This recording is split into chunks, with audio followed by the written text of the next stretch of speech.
태초부터 인류의 마음속에는 늘 풀리지 않는 질문이 있었습니다. 왜 성경은 어떤 곳에서는 사탄이라 하고 또 어떤 곳에서는 마귀 그리고 귀신이라 부를까요?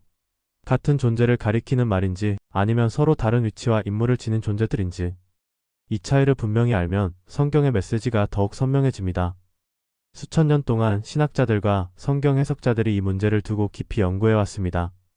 어떤 이들은 이 세 용어가 단순히 같은 존재를 다르게 부르는 명칭일 뿐이라고 주장했습니다. 반면 다른 학자들은 각각이 뚜렷한 특성과 역할을 가진 별개의 존재들이라고 해석했습니다. 하지만 성경 전체의 맥락을 종합적으로 살펴보면 이들 사이에는 분명한 계층 구조와 역할 분담이 존재함을 알 수 있습니다. 먼저 사탄에 대해 자세히 살펴보겠습니다. 사탄은 단순한 악령 중 하나가 아닙니다. 그는 원래 하나님의 창조물이었으며 빛을 비추는 자 루시퍼로 시작했습니다. 히브리어로 사탄은 대적하는 자, 척대자라는 뜻을 가집니다. 이는 그의 현재 상태와 활동을 정확히 표현하는 명칭입니다. 에스겔서 28장에 기록된 바에 따르면 그는 기름 부음 받은 덮는 그룹으로서 하나님의 성산에서 거닐었던 존재였습니다. 너는 완전한 인이었고 내가 지음을 받던 날로부터 내게서 불의가 드러나기까지 내 모든 길에 완전하였느니라는 말씀은 그의 원래 상태가 얼마나 고귀했는지를 보여줍니다. 그의 아름다움은 완전했고 지혜는 충만했으며 하나님의 보좌 가까이에서 섬기는 최고의 급 천사였습니다. 그런데 바로 그 완전함이 교만의 씨앗이 되었습니다. 완전한 피조물이었던 그는 점차 자신의 지위와 능력에 도취되기 시작했습니다. 이사야서 14장에서는 그의 타락 과정이 생생하게 묘사됩니다. 너 아침의 아들 계명성이여 어찌 그리 하늘에서 떨어졌으며 열국을 엎은 자여 어찌 그리 땅에 찍혔는고라는 구절은 그의 몰락을 예언적으로 선포한 것입니다. 내가 하늘에 올라 하나님의 뭇별 위에 나의 포자를 높이리라.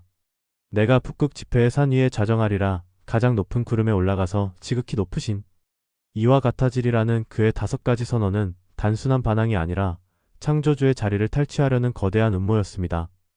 이는 피조물이 창조주와 동등해지려 한 최초의 시도였고 모든 죄의 근원이 된 교만의 전형을 보여줍니다. 이 교만이 자리 잡으며 그는 하나님과 대적하는 최초의 반역자가 되었습니다.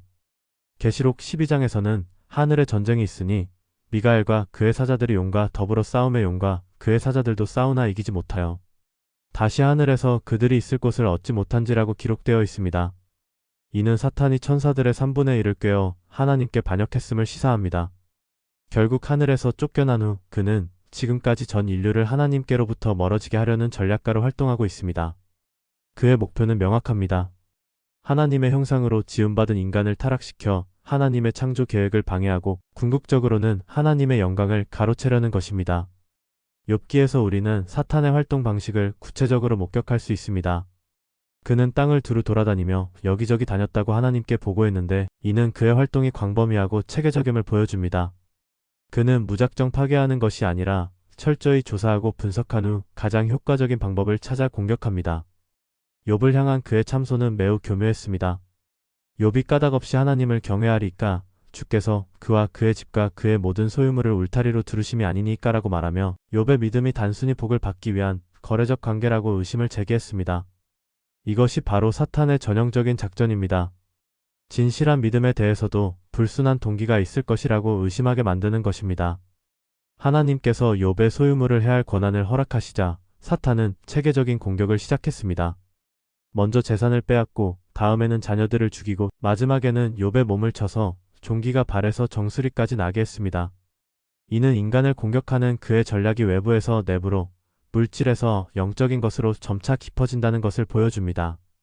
욥의 아내까지 하나님을 욕하고 죽으라고 말하게 만든 것을 보면 사탄은 주변 사람들까지 이용해서 영적 압박을 가중시킨다는 것을 알 수 있습니다. 또한 욥의 세 친구들이 잘못된 신학으로 욥을 정죄하게 만든 것도 그의 작전 중 하나였을 것입니다. 그러나 욥기 전체를 통해 드러나는 중요한 사실은 사탄도 하나님의 주권 아래에 있다는 점입니다. 그는 하나님의 허락 없이는 아무것도 할 수 없었고 허락받은 범위를 넘어설 수도 없었습니다. 다만 그의 생명은 해하지 말지니라는 하나님의 명령은 사탄의 활동에 분명한 한계가 있음을 보여줍니다. 신약에서도 사탄의 전략적 사고는 계속 드러납니다. 광야에서 예수님을 3번 시험한 사건을 보면 그는 인간의 기본적 욕구부터 시작해 점차 영적인 영역으로 공격 범위를 확장했습니다. 첫 번째 시험은 돌들로 하여금 떡덩이가 되게 하라는 것으로 육체적 필요와 생존 본능을 자극한 것이었습니다. 40일을 금식하신 예수님의 절실한 육체적 필요를 아는 사탄이 가장 약한 부분을 공격한 것입니다. 두 번째 시험은 성전 꼭대기에서 뛰어내리라는 것으로 자존심과 명예요, 그리고 하나님을 시험하려는 마음을 자극한 것이었습니다. 사탄은 교묘하게 시편 91편을 인용하면서 마치 하나님의 말씀을 근거로 하는 것처럼 포장했습니다.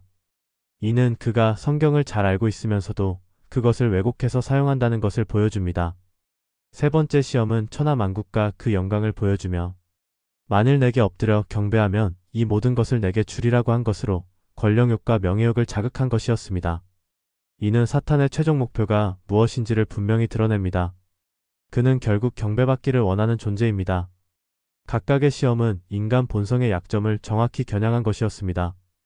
요한일서에서 말하는 육신의 정욕과 안목의 정욕과 이생의 자랑에 해당하는 것들이었습니다. 그는 단순히 파괴하는 것이 아니라 하나님의 뜻을 거스르도록 유혹하는 지능적인 존재입니다. 하지만 예수님께서 매번 기록되었으되라고 시작하는 말씀으로 대응하신 것을 보면 사탄의 유혹에 대한 가장 확실한 방어책이 하나님의 말씀임을 알 수 있습니다. 사탄은 말씀을 왜곡할 수는 있지만 올바른 말씀 앞에서는 물러설 수밖에 없습니다. 누가복음에서는 사탄이 얼마 동안 떠나니라고 기록되어 있는데 이는 사탄의 시험이 일회적이 아니라 계속적임을 시사합니다. 실제로 예수님의 공생의 전반에 걸쳐 사탄의 방해와 시험은 계속되었습니다. 베드로를 통해 사탄아 내 뒤로 물러가라고 책망받은 일, 가룟 유다의 마음에 배반의 마음을 넣은 1등이 그애입니다. 요한복음에서 예수님은 사탄을 거짓의 아비라고 부르셨습니다. 그는 처음부터 살인한 자요 진리가 그 속에 없으므로 진리에서 서지 못하고 거짓을 말할 때마다 제 것으로 말하나니 이는 그가 거짓말쟁이요 거짓의 아비가 됨이라. 이는 그의 본질적 특성을 가장 잘 드러내는 표현입니다. 사탄은 진리를 정면으로 부정하지 않습니다. 대신 진리를 왜곡하고 의문을 제기합니다. 에덴 동산에서 하와를 유혹할 때도 하나님이 참으로 너희더러 동산 모든 나무의 열매를 먹지 말라 하시더냐라고 말하며 하나님의 말씀에 의문을 제기하는 것으로 시작했습니다. 그리고 너희가 결코 죽지 아니하리라고 하여 하나님의 경고를 거짓이라고 주장했습니다. 이것이 사탄의 기본 전략입니다. 하나님의 말씀의 권위를 의심하게 만들고 하나님의 동기를 의심하게 만들며 결국 하나님보다 자신이 더 나은 선택이라고 착각하게 만드는 것입니다. 너희가 그것을 먹는 날에는 너희 눈이 밝아져서 하나님과 같이 되어 선악을 알 줄 하나님이 아심이니라는 그의 유혹은 인간의 자율성과 독립성을 자극하는 매우 교묘한 것이었습니다. 계시록에서는 사탄이 온 천하를 꿰는 자, 우리 형제들을 참소하던 자라고 묘사됩니다. 이는 그의 활동 범위가 개인을 넘어 인류 전체, 나아가 우주적 차원임을 보여줍니다.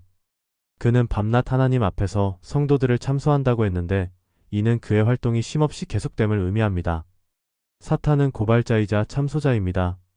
그는 인간의 약점과 실패를 하나님 앞에서 들춰내며 정죄를 요구합니다. 하지만 동시에 그는 하나님의 주권 아래 있는 존재이기도 합니다. 욥을 시험할 때도 예수님을 시험할 때도 베드로를 시험하고자 했을 때도 모두 하나님의 허락을 구해야 했습니다. 누가복음 22장에서 예수님은 베드로에게 사탄이 너희를 밀가부르듯 하려고 요구하였으나 그러나 내가 너를 위하여 내 믿음이 떨어지지 않기를 기도하였노라고 말씀하셨습니다. 이는 사탄의 시험 뒤에는 하나님의 허락과 예수님의 중보 기도가 있음을 보여줍니다. 사탄의 또 다른 특징은 그가 시간의 제약을 받는다는 것입니다. 계시록 12장에서는 자기의 때가 얼마 남지 않은 것을 알므로 크게 분내어 너희에게 내려갔다고 했습니다. 그는 자신의 최종적 패배를 알고 있으며 제한된 시간 안에서 최대한의 피해를 입히려고 발악하는 존재입니다. 고린도후서에서 바울은 사탄을 광명의 천사로 가장한다고 했습니다. 이는 그의 기만성을 보여줍니다. 그는 자신을 악한 존재로 드러내지 않고 오히려 선한 존재, 도움이 되는 존재로 가장합니다. 많은 이단과 거짓 종교들이 바로 이런 방식으로 사람들을 미혹합니다. 데살로니가 후서에서는 불법의 비밀이 이미 역사한다고 했는데 이는 사탄의 활동이 은밀하고 지속적임을 보여줍니다. 그는 표면적으로 드러나지 않으면서도 문화와 사상, 제도와 시스템을 통해 은밀히 영향력을 행사합니다. 이제 마귀라는 표현을 살펴보겠습니다. 마귀는 사탄의 또 다른 이름이자 그의 활동 전반을 가리키는 말입니다. 헬라어로 디아보로스인데 디아는 통과하여, 분리하여라는 뜻이고 볼로스는 던지다라는 뜻입니다. 따라서 디아보로스는 문자적으로 분리시키는 자, 사이를 갈라놓는 자라는 의미입니다. 이 단어는 또한 중상하는 자, 고발하는 자, 험담하는 자라는 뜻도 가지고 있습니다. 이는 마귀의 주요 활동 방식을 정확히 드러냅니다. 그는 관계를 파괴하고 분열을 조장하는 전문가입니다. 마귀의 가장 큰 특징은 분리와 분열입니다. 그는 하나님과 인간 사이를 갈라놓고 인간과 인간 사이를 이간질시키며 개인 내면의 조화마저 깨뜨립니다. 에덴 동산에서의 타락도 결국 하나님과 인간 사이의 관계가 단절된 것이었고 그 즉시 아담과 하와 사이에도 균열이 생겼습니다. 하나님이 주셔서 나와 함께 있게 하신 여자. 그가 그 나무 열매를 내게 주므로 내가 먹었나이다라는 아담의 변명에서 책임을 전가하고 관계를 회피하려는 모습이 드러납니다. 가인과 아벨의 갈등도 마귀의 분열 전략의 결과였습니다. 형제 사이의 질투와 미움을 부추겨 결국 최초의 살인 사건을 일으킨 것입니다. 요한일서에서는 가인같이 하지 말라. 그는 악한 자에게 속하여 그의 아우를 죽였으니라고 기록하여 가인의 범죄 뒤에 악한 자, 즉 마귀의 역사가 있었음을 밝혔습니다. 구약 전반에 걸쳐 나타나는 이스라엘 백성들의 분열과 갈등도 마찬가지입니다. 형제를 시기한 요셉의 형들, 다윗의 가문에서 일어난 압살롬의 반란, 솔로몬 이후 남북으로 분열된 왕국 등 모든 분열의 배후에는 마귀의 이간질 전략이 숨어 있었습니다. 신약에서도 마찬가지입니다. 제자들 사이의 다툼, 초대교회 내부의 갈등, 바울과 바나바의 결별 등에서도 마귀의 분열 전략을 엿볼 수 있습니다.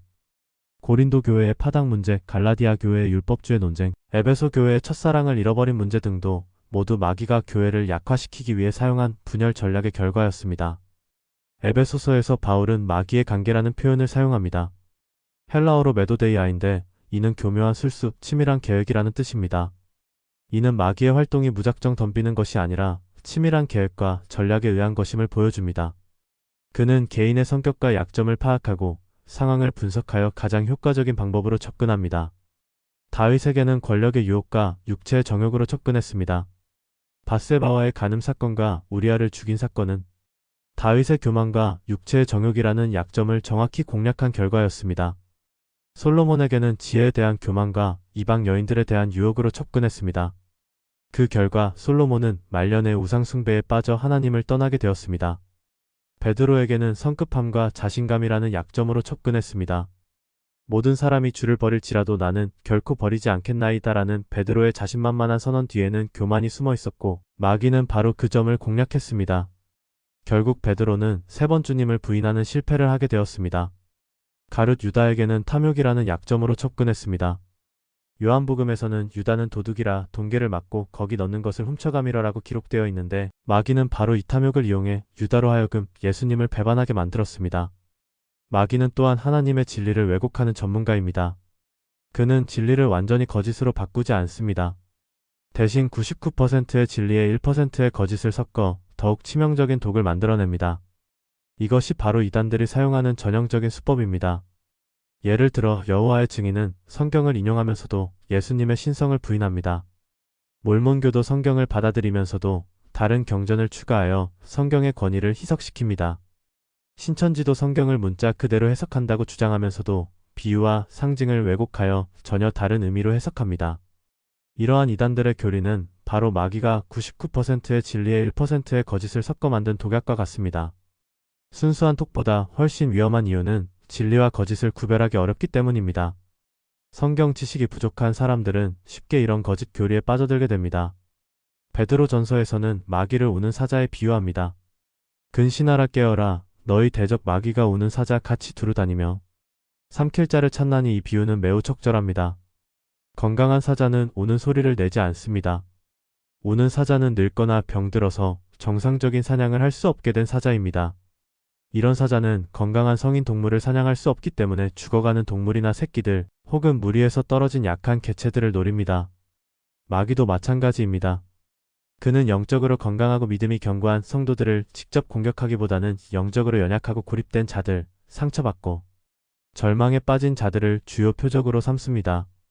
새신자들이나 신앙의 위기를 겪는 사람들, 교회에서 소외감을 느끼는 사람들, 개인적인 고통이나 실패를 경험한 사람들이 마귀의 주요 타겟입니다. 그는 이런 사람들에게 접근해서 하나님에 대한 원망과 불신을 심고 교회와 성도들에 대한 실망감을 증폭시키며 결국 신앙을 포기하게 만들려고 합니다. 그러나 베드로전서는 마귀에 대한 승리의 비결도 제시합니다. 믿음을 굳건하게 하여 그를 대적하라. 마귀는 무서워 보이지만 실제로는 이미 패배한 존재입니다. 견고한 믿음으로 대적하면 그는 물러갈 수밖에 없습니다. 야고보서는 더욱 구체적인 지침을 제공합니다. 그런즉 너희는 하나님께 복종할지어다. 마귀를 대적하라. 그리하면 너희를 피하리라. 하나님을 가까이 하라. 그리하면 너희를 가까이 하시리라. 이는 마귀에 대한 승리가 두 단계로 이루어짐을 보여줍니다. 먼저 하나님께 복종하고 가까이 하는 것, 그 다음에 마귀를 대적하는 것입니다. 순서가 중요합니다. 하나님과의 관계가 먼저 회복되어야 마귀를 대적할 힘이 생깁니다. 하나님과 멀어진 상태에서 마귀와 싸우려고 하면 오히려 더 큰 상처를 입을 수 있습니다. 에베소서 6장에서는 마귀와의 영적 전쟁에 대해 자세히 설명합니다. 우리의 씨름은 혈과 육을 상대하는 것이 아니요 통치자들과 권세들과 이 어둠의 세상 주관자들과 하늘에 있는 악의 영들을 상대함이라. 이는 우리가 싸우는 대상이 단순히 인간이 아니라 영적 존재들임을 분명히 합니다. 마귀의 활동은 개인적 차원을 넘어 사회적, 문화적, 정치적 차원에까지 미칩니다. 바울이 말한 통치자들과 권세들은 단순히 정치적 권력만을 의미하는 것이 아니라 사회 구조와 문화 시스템을 통해 역사하는 영적 세력들을 가리킵니다. 부패한 정치, 불의한 사회 구조, 타락한 문화 등의 배후에는 마귀의 영향력이 작동하고 있습니다. 현대 사회에서 마귀의 활동은 더욱 교묘해졌습니다. 물질 만능주의, 개인주의, 상대주의, 성도덕의 타락, 가정의 해체 등은 모두 마귀가 추구하는 분열과 혼란의 결과입니다. 특히 정보화 시대에 들어서면서 가짜 뉴스와 왜곡된 정보를 통해 진리를 흐리고 소셜미디어를 통해 분열과 갈등을 조장하는 것은 마귀의 새로운 전략입니다. 마귀는 또한 종교의 영역에서도 활발히 활동합니다. 종교 간의 갈등을 부추기고 같은 종교 내에서도 분파를 만들며 종교를 정치적 도구로 이용하게 만듭니다. 기독교 내에서도 교파 간의 갈등, 교회 분열, 이단 사이비의 출현 등은 모두 마귀의 분열 전략과 관련이 있습니다. 개인적 차원에서 마귀는 각종 중독을 통해 인간의 자유의지를 마비시킵니다. 알코올, 마약, 도박, 성, 게임, 쇼핑 등의 중독은 모두 인간을 노예 상태로 만들어 하나님의 형상을 흐리게 만드는 마귀의 전략입니다. 중독은 선택의 자유를 빼앗고 관계를 파괴하며 영적 성장을 막는 효과적인 수단입니다. 마귀는 또한 정신건강 영역에서도 활동합니다. 우울증, 불안장애, 공황장애 등의 정신질환이 모두 마귀의 직접적 공격이라고 말할 수는 없지만 마귀는 이런 연약함을 이용해서 절망과 자살 충동을 부추기고 하나님에 대한 원망과 불신을 심습니다. 그러나 마귀의 힘에는 분명한 한계가 있습니다. 그는 하나님의 허락 없이는 아무것도 할 수 없으며 그리스도의 이름 앞에서는 무력해집니다. 마태복음에서 예수님은 내가 하나님의 성령을 힘입어 귀신을 쫓아내는 것이면 하나님의 나라가 이미 너희에게 임하였느니라고 선언하셨습니다. 이제 귀신에 대해 알아보겠습니다. 귀신은 사탄의 하수인 곧 그에게 속한 타락한 천사 무리입니다. 성경에서는 이들을 더러운 영, 악한 영, 거짓 영, 미혹하는 영 등 다양한 이름으로 부릅니다. 이들의 존재는 사탄의 개인적 한계를 보완하는 역할을 합니다. 사탄은 피조물이므로 동시에 여러 곳에 있을 수 없습니다. 그는 무소부재한 하나님과 달리 공간과 시간의 제약을 받는 존재입니다. 따라서 그는 수많은 귀신들을 통해 광범위한 활동을 전개해야 합니다. 이는 마치 CEO가 전국 각지의 지점장들을 통해 사업을 확장하는 것과 비슷합니다. 구약에서 귀신에 대한 직접적인 언급은 많지 않지만 스올이나 가드와 같은 개념을 통해 그들의 존재가 암시됩니다. 신명기에서는 이스라엘 백성들이 귀신에게 제사하며 하나님이 아닌 신에게 하되 곧 그들이 알지 못하던 새 신 근래에 일어난 것이라고 기록되어 있어 이방 종교의 배후에 귀신들이 있음을 시사합니다. 다니엘서에서는 바사 왕국의 군주가 21일 동안 가브리엘 천사를 막았다고 기록되어 있습니다.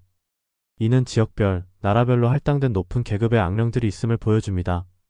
또한 미가엘이 와서 도와주었다고 한 것을 보면 영적 세계에는 선한 천사들과 악한 영들 사이에 지속적인 전투가 벌어지고 있음을 알 수 있습니다. 복음서에 오면 귀신들의 활동이 구체적으로 기록됩니다. 이는 예수님의 공생애와 함께 영적 전쟁이 절정에 달했음을 보여줍니다. 하나님의 아들이 세상에 오셨으므로 어둠의 세력들도 총력을 기울여 대응한 것입니다. 마태복음, 마가복음, 누가복음에는 귀신 축출 사건들이 반복적으로 기록되어 있습니다. 회당에서 더러운 귀신 들린 사람, 거라사 지방의 군대 귀신 들린 사람, 가나안 여자의 딸, 간질병 걸린 아이, 18해 동안 귀신 들려 허리를 펴지 못한 여자 등 다양한 사례들이 나타납니다. 이들 사례를 통해 귀신들의 활동 양상을 파악할 수 있습니다. 첫째, 귀신들은 사람 안에 들어가 거합니다. 이를 귀신 들림 또는 악령 빙의라고 합니다. 둘째, 그들은 육체적 질병을 일으킵니다. 벙어리, 귀머거리, 간질, 허리병 등이 그예입니다. 셋째, 정신적 혼란을 야기합니다. 미친 것처럼 행동하게 하거나 자해 행위를 하게 만듭니다. 마가복음의 거라사 지방 사건은 귀신들의 특성을 가장 자세히 보여주는 사례입니다. 이 사람은 무덤 사이에서 거하며 밤낮 무덤 사이에서와 산에서 소리 지르며 돌로 제 몸을 해하고 있었습니다. 이는 귀신들이 죽음과 파괴를 좋아한다는 것을 보여줍니다. 또한 그를 쇠사슬로 메어도 쇠고랑으로 묶어도 쇠사슬을 끊고 쇠고랑을 부숨으로 그를 제어할 사람이 없었다고 한 것을 보면 귀신들이 인간에게 초자연적인 힘을 줄 수 있음을 알 수 있습니다. 하지만 이 힘은 건설적이 아니라 파괴적으로만 사용됩니다. 예수님이 그 귀신에게 내 이름이 무엇이냐고 물으시자 내 이름은 군대니 우리가 많음이니이다라고 대답했습니다. 로마 군대의 한 군단은 대략 6,000명 정도였으므로 이는 수천 명의 귀신이 한 사람 안에 들어있었음을 의미합니다. 이는 귀신들의 조직적 활동을 보여주는 중요한 사례입니다. 흥미로운 것은 이 귀신들이 무적행으로 들어가라 명하지 마시옵소서라고 간구한 점입니다. 이는 그들도 최종 심판을 두려워한다는 것을 보여줍니다. 또한 돼지떼로 들어가게 해달라고 요청한 것을 보면 귀신들은 육체적 거처를 필요로 한다는 것을 알 수 있습니다. 그런데 돼지떼가 비탈로 내리달아 바다에 빠져 죽었다는 것은 매우 시사적입니다. 이는 귀신들이 들어간 곳에는 결국 죽음과 파괴만이 남는다는 것을 보여줍니다. 그들의 최종 목표는 창조물의 완전한 파괴입니다. 마태복음에서는 귀신이 쫓겨난 후 물 없는 곳으로 다니며 쉬기를 구하되 쉴 곳을 얻지 못하고 내가 나온 내 집으로 돌아가리라 한다고 기록되어 있습니다. 이는 귀신들이 인간의 몸을 집으로 여긴다는 것을 보여줍니다. 또한 한번 쫓겨난 귀신이 다시 돌아올 수 있다는 것도 보여줍니다. 그 후에 저보다 악한 귀신 7을 데리고 들어가서 거하니 그 사람의 나중 형편이 전보다 더욱 심하게 되느니라는 말씀은 매우 중요한 교훈을 줍니다. 귀신을 쫓아내는 것만으로는 충분하지 않고 그 자리를 성령님으로 채워야 한다는 것입니다. 빈집은 다시 점령당하기 쉽습니다.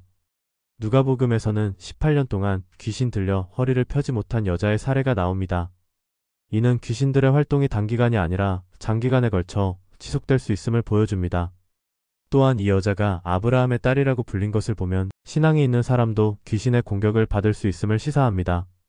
복음서에서 귀신들의 반응을 보면 매우 흥미롭습니다. 그들은 예수님을 보자마자 하나님의 아들, 하나님의 거룩한 자, 지극히 높으신 하나님의 아들이라고 인정하며 두려워합니다. 이는 귀신들이 예수님의 정체성을 정확히 알고 있음을 보여줍니다. 오히려 때로는 인간보다 더 정확한 영적 분별력을 가지고 있습니다.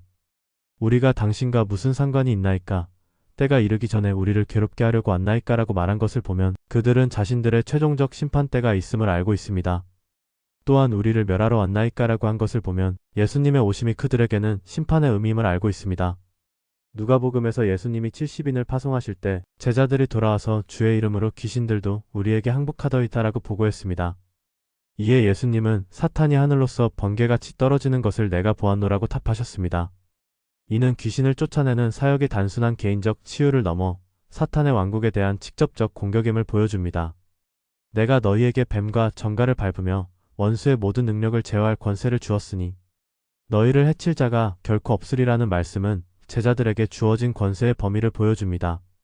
하지만 동시에 그러나 귀신들이 너희에게 항복하는 것으로 기뻐하지 말고 너희 이름이 하늘에 기록된 것으로 기뻐하라고 하신 것은 더 중요한 가치를 제시한 것입니다. 사도행전에서는 사도들이 예수의 이름으로 귀신을 쫓아내는 장면들이 여러 차례 등장합니다. 빌립보에서 바울이 점치는 여종에게서 귀신을 쫓아낸 사건은 복음 전파와 직결된 영적 전쟁의 성격을 보여줍니다. 이 여종이 바울 일행을 따라다니며 이 사람들은 지극히 높으신 하나님의 종으로서 구원의 길을 너희에게 전하는 자라고 외쳤지만 바울은 이것을 기뻐하지 않고 귀신을 쫓아냈습니다. 이는 매우 중요한 교훈을 줍니다.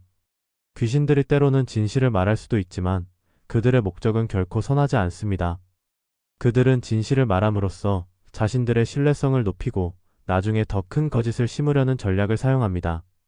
따라서 내용이 옳다고 해서 그 근원까지 옳은 것은 아닙니다. 에베소에서는 유대인 제사장 스게와의 7 아들이 예수의 이름을 함부로 사용하다가 오히려 귀신에게 당하는 사건이 일어났습니다. 예수는 내가 알고 바울도 내가 알거니와 너희는 누구냐라고 한 악령의 대답은 매우 시사적입니다. 이는 귀신을 쫓아내는 권세가 단순한 주문이나 기술이 아니라 예수 그리스도와의 실제적 관계에서 나오는 영적 권세임을 보여줍니다. 이 사건 이후 일 에베소에 사는 유대인과 헬라인 모든 사람에게 알려짐에 다 두려워하고 주 예수의 이름이 높임을 받으니라고 했습니다. 또한 마술을 행하던 많은 사람이 그 책을 모아 가지고 와서 모든 사람 앞에서 불사르니 그 책값을 계산하니 은 5만 개나 되더라고 했습니다. 이는 귀신의 역사가 드러나면서 사람들이 미신과 우상숭배에서 돌아서게 되었음을 보여줍니다. 신약서신에서는 귀신들의 교리적 활동에 대해 경고합니다. 디모데전서에서는 후일에 어떤 사람들이 믿음에서 떠나 미혹하는 영과 귀신의 가르침을 따르리라고 예언했습니다. 이는 귀신들이 단순히 개인을 괴롭히는 것을 넘어 교리와 사상의 영역에서도 활동함을 보여줍니다. 양심이 화인을 맞아서 외식함으로 거짓말하는 자들이라 혼인을 금하고 음식을 폐하라 할 터인대라는 말씀은 귀신의 가르침의 특징을 보여줍니다. 그들은 하나님이 좋게 주신 것들을 금지하거나 왜곡시킵니다. 극단적인 금욕주의나 율법주의도 귀신의 가르침일 수 있습니다. 요한일서에서는 사랑하는 자들아 영을 다 믿지 말고 오직 영들이 하나님께 속하였나 분별하라고 경고했습니다. 이는 모든 초자연적 현상이 하나님께로부터 오는 것은 아니라는 중요한 교훈을 줍니다. 예수 그리스도께서 육체로 오신 것을 시인하는 영마다 하나님께 속한 것이요 예수를 시인하지 아니하는 영마다 하나님께 속한 것이 아니니 이것이 곧 적그리스도의 영이니라는 분별의 기준을 제시합니다. 계시록에서는 귀신들의 마지막 때 활동에 대해 예언합니다. 또 내가 봄의 개구리 같은 새 더러운 영이 용의 입과 짐승의 입과 거짓 선지자의 입에서 나오니 그들은 귀신의 영이라 이적을 행하여 온 천하 왕들에게 가서 하나님 곧 전능하신 이의 큰 날의 전쟁을 위하여 그들을 모으더라. 이는 마지막 때 귀신들이 정치적 지도자들을 미혹하여 하나님께 대항하는 최후의 전쟁을 일으킬 것임을 보여줍니다. 이제 이 세 존재의 관계를 정리해 보겠습니다. 사탄, 마귀, 귀신은 악의 세력 내에서 명확한 계급 구조를 형성하고 있습니다. 이는 마치 현대 기업이나 군대 조직과 유사한 면이 있습니다. 사탄은 최고 지휘관으로서 전체적인 전략을 수립하고 지휘합니다. 그는 악의 왕국의 통치자이며 모든 악한 활동의 배후에 있는 최종 책임자입니다. 그의 주요 역할은 하나님의 권위에 도전하고 하나님의 창조 질서를 파괴하며 인간을 하나님으로부터 분리시키는 것입니다. 마귀는 사탄이 드러내는 정체와 별칭으로 그의 본성과 활동 방식을 나타내는 호칭입니다. 특히 분리와 분열, 중상과 고발의 활동에 초점이 맞춰져 있습니다. 마귀라는 이름이 사용될 때는 주로 관계 파괴와 공동체 분열의 맥락에서 언급됩니다. 귀신들은 사탄의 부하로서 구체적인 임무를 수행하는 현장 요원들입니다. 그들은 개별적으로 또는 집단적으로 활동하며 인간의 육체적, 정신적, 영적 영역에 직접 개입하여 고통과 혼란을 야기합니다. 그들의 활동은 사탄의 전체적인 전략을 현실에서 구현하는 역할을 합니다. 이들의 조직 구조는 매우 체계적입니다. 에베소서에서 바울이 언급한 통치자들과 권세들과 이 어둠의 세상, 주관자들과 하늘에 있는 악의 영들은 그들의 계급 체계를 보여줍니다. 다니엘서에서 언급된 바사 왕국의 군주와 헬라 왕국의 군주는 지역별, 나라별로 할당된 높은 계급의 악령들이 있음을 시사합니다. 이는 악의 세력이 무질서하게 활동하는 것이 아니라 철저한 분업과 협력 체계를 갖추고 있음을 보여줍니다. 각 지역, 각 민족, 각 문화권마다 담당하는 악령들이 있고 그들은 해당 지역의 특성에 맞는 전략으로 활동합니다. 사탄은 전략을 짜고 마귀라는 이름은 그의 본성과 활동을 드러내며 귀신은 그 계획을 땅 위에서 집행합니다. 결국 세 표현은 서로 긴밀히 연결되면서도 성경 안에서는 분명히 구분되는 층위를 보여줍니다. 이는 마치 한 회사의 CEO, 그의 브랜드 정체성, 그리고 현장 직원들의 관계와 비슷합니다. CEO는 전체적인 비전과 전략을 세우고 브랜드는 그 회사의 정체성과 가치를 나타내며 현장 직원들은 구체적인 업무를 통해 그 전략을 실현합니다. 마찬가지로 사탄은 악의 전략을 세우고 마귀라는 정체성으로 그 본질을 드러내며 귀신들은 현장에서 그 계획을 실행합니다. 하지만 이들의 모든 활동에는 분명한 한계가 있습니다. 그들은 하나님의 주권 아래에 있으며 하나님이 허락하신 범위 내에서만 활동할 수 있습니다. 욥기에서 보듯이 사탄도 하나님의 허락을 구해야 했고 정해진 범위를 넘을 수 없었습니다. 오늘날에도 이들의 활동은 멈추지 않았습니다. 현대사회의 다양한 문제들 뒤에는 여전히 이들의 영향력이 작동하고 있습니다. 개인주의와 이기주의의 확산, 가정의 해체, 도덕적 상대주의의 팽배, 물질 만능주의의 지배, 환경 파괴, 전쟁과 테러, 사회적 불평등의 심화 등은 모두 그들이 추구하는 분열과 혼란의 결과입니다. 특히 정보화 시대에 들어서면서 이들의 활동 방식도 더욱 교묘해졌습니다. 인터넷과 SNS를 통해 가짜 뉴스와 왜곡된 정보를 유포하여 진리를 흐리고 익명성을 이용해서 혐오와 분열을 조장하며 각종 온라인 중독을 통해 인간의 자유의지를 마비시킵니다. 가상현실과 메타버스 기술의 발달도 새로운 영적 전쟁터가 되고 있습니다. 현실과 가상의 경계가 모호해지면서 정체성의 혼란이 가중되고 가상 세계에 빠져 현실 도피를 하게 만드는 것도 악한 영들의 새로운 전략입니다. 인공지능과 빅데이터 기술도 마찬가지입니다. 이 기술들 자체는 중립적이지만 악한 세력들은 이를 이용해서 인간을 조작하고 통제하려고 합니다. 개인정보를 수집해서 심리를 분석하고 맞춤형 유혹을 제공하며 생각과 행동을 조작하려는 시도들이 증가하고 있습니다. 경제 영역에서도 마찬가지입니다. 극단적인 자본주의는 인간을 수단으로 전락시키고 부의 불평등을 심화시키며 탐욕과 경쟁을 부추겨 공동체를 파괴합니다. 반대로 극단적인 사회주의는 개인의 자유와 창의성을 억압하여 하나님의 형상을 훼손합니다. 교육 영역에서는 진리의 절대성을 부정하는 상대주의 교육, 도덕과 윤리를 배제한 지식 중심 교육, 경쟁만을 강조하는 성과주의 교육 등이 악한 영들의 전략입니다. 이런 교육은 다음 세대의 가치관을 혼란스럽게 만들고 하나님을 배제한 인본주의적 세계관을 심어줍니다. 종교 영역에서는 더욱 교묘한 활동이 벌어집니다. 기독교 내에서도 복음을 변질시키는 각종 이단 사이비들이 출현하고 신비주의나 번영신학 같은 잘못된 교리들이 퍼져나갑니다. 또한 종교 간의 갈등을 부추기거나 종교를 정치적 도구로 이용하게 만드는 것도 그들의 전략입니다. 문화예술 영역에서는 폭력성, 선정성, 허무주의를 조장하는 콘텐츠들이 대중문화를 지배하게 만듭니다. 특히 젊은 세대들이 주로 소비하는 게임, 영화, 음악, 웹툰 등을 통해 잘못된 가치관을 은밀히 주입합니다. 의료와 생명과학 영역에서는 생명의 존엄성을 훼손하는 각종 시도들이 이어집니다. 낙태의 정당화, 안락사의 합법화, 인간 복제 실험, 유전자 조작을 통한 인간 개조 등은 모두 하나님의 형상으로 지음받은 인간의 존엄성을 부정하는 악한 시도들입니다. 정치 영역에서는 극단적 이념 대립을 조장하고 부패와 불의를 만연하게 하며 권력을 우상화하게 만듭니다. 독재정치든 중우정치든 극단으로 치우치게 만들어 사회의 분열과 혼란을 가중시킵니다. 환경 문제도 마찬가지입니다.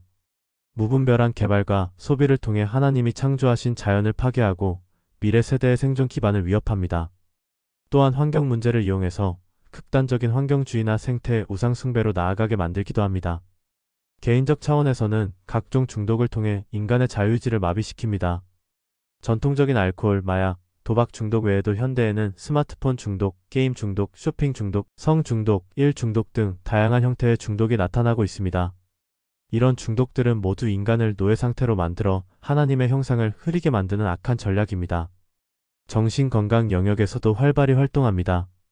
모든 정신질환이 귀신의 직접적 공격이라고 말할 수는 없지만 악한 영들은 이런 연약함을 이용해서 절망과 자살 충동을 부추기고 하나님에 대한 원망과 불신을 심습니다. 특히 현대사회의 스트레스와 불안이 증가하면서 우울증, 공황장애, 강박장애 등이 급증하고 있는데 이런 상황을 악용하는 것입니다. 가정 영역에서는 가족 제도를 파괴하려는 시도들이 계속되고 있습니다. 이혼율의 증가, 출산율의 감소, 세대 간의 갈등, 가정 내 폭력, 성역할의 혼란 등을 통해 하나님이 제정하신 가정 제도를 무너뜨리려고 합니다. 하지만 눈에 보이지 않지만 거짓과 미혹, 분열과 혼란은 지금도 사람들의 삶을 흔들고 있음에도 불구하고 성경은 끝까지 어두운 소식으로만 남지 않습니다. 오히려 희망의 메시지로 마무리됩니다. 이미 예수 그리스도의 십자가와 부활로 사탄과 마귀, 귀신의 권세는 결정적인 패배를 맞이했습니다. 골로새서 2장 15절은 이를 통치자들과 권세들을 무력화하여 드러내어 구경거리로 삼으시고 십자가로 그들을 이기셨느니라고 선언합니다. 이는 십자가 사건이 단순한 개인 구원을 넘어 우주적 승리였음을 보여줍니다. 십자가에서 예수님이 다 이루었다고 선언하신 순간 악의 세력들의 가장 강력한 무기인 죄와 사망의 법이 무력화되었습니다. 사탄이 하나님의 공의를 빌미로 인간을 정죄하던 그 근거 자체가 사라진 것입니다. 로마서 8장 1절에 그러므로 이제 그리스도 예수 안에 있는 자에게는 결코 정죄함이 없나니라는 선언은 이 승리의 결과입니다. 부활은 이 승리가 일시적이 아닌 영원한 것임을 확증했습니다. 예수님은 음부의 열쇠를 가지고 계시며 사망과 음부를 정복하셨습니다. 고린도전서 15장에서 바울이 사망아 너의 승리가 어디 있느냐? 사망아 내가 쏘는 것이 어디 있느냐라고 외친 것은 이 부활의 승리를 확신한 것입니다. 승천하신 예수님은 하늘과 땅의 모든 권세를 받으셨습니다. 에베소서 1장에서는 그의 능력이 그리스도 안에서 역사하사 죽은 자들 가운데서 다시 살리시고 하늘에서 자기의 오른편에 앉히사 모든 통치와 권세와 능력과 주권과 이 세상뿐 아니라 오는 세상에 일컫는 모든 이름 위에 뛰어나게 하시고라고 선언합니다. 이제 사탄은 이미 심판받은 존재입니다. 요한복음 16장에서 예수님은 이 세상 임금이 심판을 받았음이라고 말씀하셨습니다. 계시록에서는 그의 최종적 운명이 예언되어 있습니다. 먼저 1000년 동안 무적행에 갇히고 마지막에는 불못에서 영원한 형벌을 받게 될 것입니다. 귀신들도 마찬가지입니다. 그들은 자신들의 최종적 운명을 알고 있기 때문에 때가 이르기 전에 우리를 괴롭게 하려고 안나일까라고 두려워했습니다. 마태복음 8장에서 거라사의 귀신들이 무적행으로 들어가라 명하지 마시옵소서라고 간구한 것도 같은 맥락입니다. 그렇다면 이미 패배한 존재들이 왜 아직도 활동하고 있을까요? 이는 하나님의 인내와 관련이 있습니다. 베드로후서 3장에서 주의 약속은 어떤 이들이 더디다고 생각하는 것 같이 더딘 것이 아니라 오직 주께서는 너희를 대하여 오래 참으사 아무도 멸망하지 않고 다 회개하기에 이르기를 원하시느니라고 설명합니다. 또한 악한 세력들의 현재 활동은 이미 그러나 아직 올레디 번나트 예시라는 종말론적 긴장 속에서 이해해야 합니다. 그리스도의 초림으로 하나님 나라가 이미 임했지만 재림으로 완성될 때까지는 악의 세력들도 제한적으로 활동할 수 있습니다. 하지만 그들의 권세는 이미 꺾였고 최종 결과는 정해져 있습니다. 그러므로 그리스도를 믿는 자들에게 사탄과 마귀와 귀신은 더 이상 두려움의 대상이 될 수 없습니다. 로마서 8장 31절에 하나님이 우리 편이시면 누가 우리를 대적하리요라는 선언과 요한일서 4장 4절에 너희 안에 계신 이가 세상에 있는 이보다 크심이라는 확신이 성도들에게 주어진 특권입니다. 하지만 이것이 악한 세력들을 무시하거나 방심해도 된다는 뜻은 아닙니다. 베드로전서 5장 8절에서 근신하라 깨어라고 경고한 것처럼 우리는 여전히 영적 경각심을 가져야 합니다. 승리는 확정되었지만 전쟁은 아직 끝나지 않았습니다. 에베소서 6장에서 제시하는 하나님의 전신갑주는 이런 영적 전쟁에서 성도들이 갖춰야 할 장비입니다.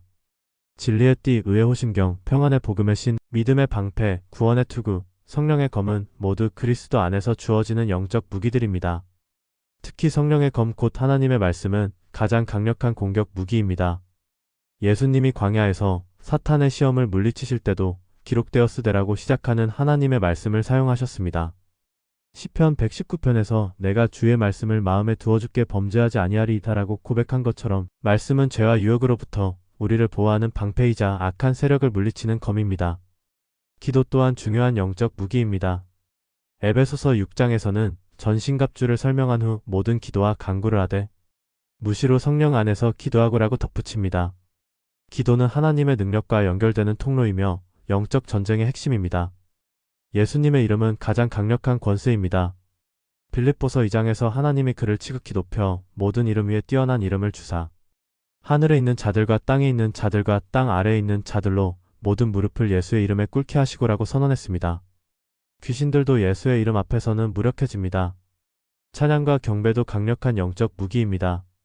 사무엘상에서 다윗이 수금을 탈 때 사울에게서 악령이 떠났던 것처럼 진실한 찬양과 경배는 어둠의 세력을 물리치는 효과가 있습니다.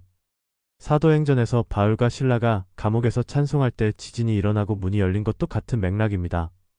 공동체의 힘도 중요합니다.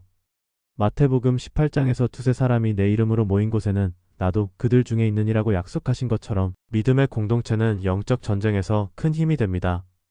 혼자서는 이기기 어려운 싸움도 공동체의 지원과 기도로 승리할 수 있습니다. 성령님의 충만함은 가장 근본적인 승리의 비결입니다.